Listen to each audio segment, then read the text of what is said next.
Well. Let's get into Ghostbusters Frozen Empire and why I'm confused on why the movie community acts like they do towards movies. So, I'm not calling nobody out because I can't. I have 40, I think, 1 subscribers as of recording this. And I'm not getting paid from this. I just do this as my hobby. And so, if you're a Ghostbusters fan, I think you should go out here and support this movie. If you're a movie fan and you've seen as many movies as I've seen this year, which I think so far I've seen about 18 or 20 in theaters, then you know that this is definitely not the worst movie this year like people are acting like it is. Now, I want to say this before I get into the full review.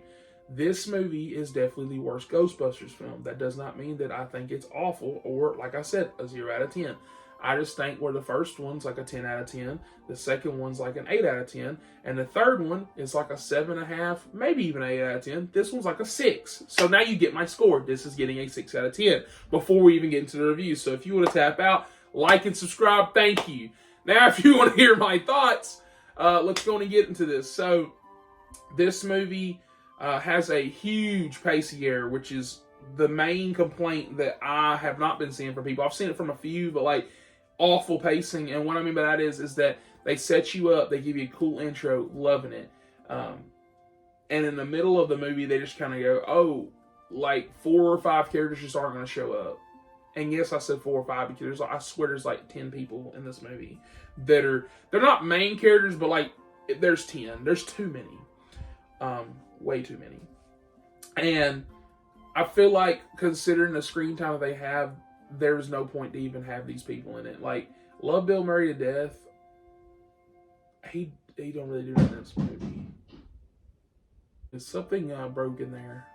That's fine. But I love Bill Murray to death, and I really love him in the original Ghostbusters, but there's no reason for him to really be in it, and except for pretty much nostalgia. And it's just a lot of things like that because Afterlife sets up these new characters pretty good. And in this movie, I think characters do need to be a bit. Like Dan Aykroyd, I think he does a pretty good job. I think he's, pivotal for this movie because he does a lot of stuff, especially in the second act, that lead to the third act. But I don't know, like I just feel like there's a lot of regressing in this movie. Like, Finn Wolfhard is barely in it. He shows up a lot in the first act, and then he just spends like 30 minutes and doesn't show up. I don't know if he's filming Stranger Things or what. He just ain't up in it.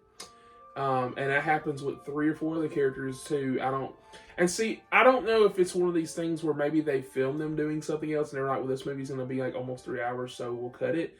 But like, it almost feels like they went like a side adventure and we just didn't get to see that because they're just gone. They're just missing from the movie. And I just feel like they're treated kind of secondary. Like, Paul Rudd is pretty much the lead on the poster. But, as much as he makes me laugh in this movie, as good as he is in this movie, he just kind of is there. And it's kind of like the main thing because the main character of this story is the girl, Spangler's granddaughter, from Afterlife. And I really liked Afterlife a lot. And like I said, I really liked the other Ghostbusters a lot. And this one, I don't think it's awful, but I also think it has a problem with too many characters. If you're going to do what you need to do, what they should have done was, I feel like, not necessarily to make it better, because I'm not a script writer, I don't direct movies, stuff like that.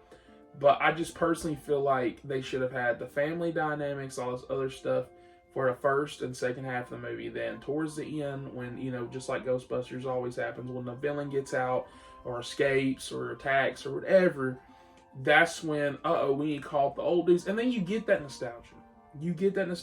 Kind of like in Afterlife. Basically Afterlife. I just now realized basically Afterlife. But I'm just saying, there's a lot of issues to me because it's like, how do characters get here? What are they doing here? Why is this happening? And it's a lot of things that just don't make sense and I just don't love. And I really hate to see that, but at the same time, I hate to see that people are just outright hating on this movie. Like, people are actually saying 0 out of 10. It's not a 0 out of 10. It's not. And even if you don't agree with my score 6, I think the lowest you can put this movie is a 5. Honestly, I'd just say it's mid. I don't think you can drop it any lower than that, considering the other craps count this year. Like, 3 and 4 out of 10 territory is where you're getting to Madam Web. Honestly, 2, if we're being honest.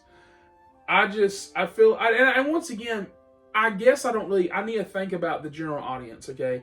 Because when I say that, I wasn't really thinking like that. The general audience of people, like moviegoers, they might only see like 2, 3, maybe even 4 movies a year. And, you pick those movies. So, like, for example, this year they might only be able to see Godzilla, Ghostbusters. They might see the next Marvel movie, so Deadpool, and then something else, right? Like, towards Christmas, right? And, someone like me, I've seen pretty much every movie that's come out this year in theaters. And that's not even flex, I just love movies. And I just feel like when I'm watching other movies like Night Swim, you cannot say that this is the worst movie of the year when that exists. When Imaginary exists, you cannot say that Ghostbusters is the worst movie of the year. When Madam Web exists, you cannot say that Ghostbusters is the worst movie of the year. And so this review is kind of me just being upset that I'm hearing that, because this movie's definitely not. This movie, now when we get into the positives, it has a lot of charm. I think that a lot of the laughs land, a lot of the jokes, are funny enough. My theater was laughing, I was laughing. I really think that, the action scenes could have used a little bit of work, but I do think that a lot of the ghosts, a lot of the CGI, some of the more practical stuff, I think that all that really worked well. I really think that the overall story, even though it didn't land correctly because of how they end the third act and stuff, I think that the overall theme of the movie is pretty good. And so with that, like I said, I'm going to give Ghostbusters Frozen Empire a 6 out of 10. I think it's good. If you're a Ghostbusters film, go watch it. I don't think it's great, though, so if you're not a Ghostbusters fan, I don't think this is where you should start. Go watch Ghostbusters 1, slowly get to 2, do Afterlife, and then by this time, this will probably be on a streaming service, and go watch it then. And I think that's where you should just leave that.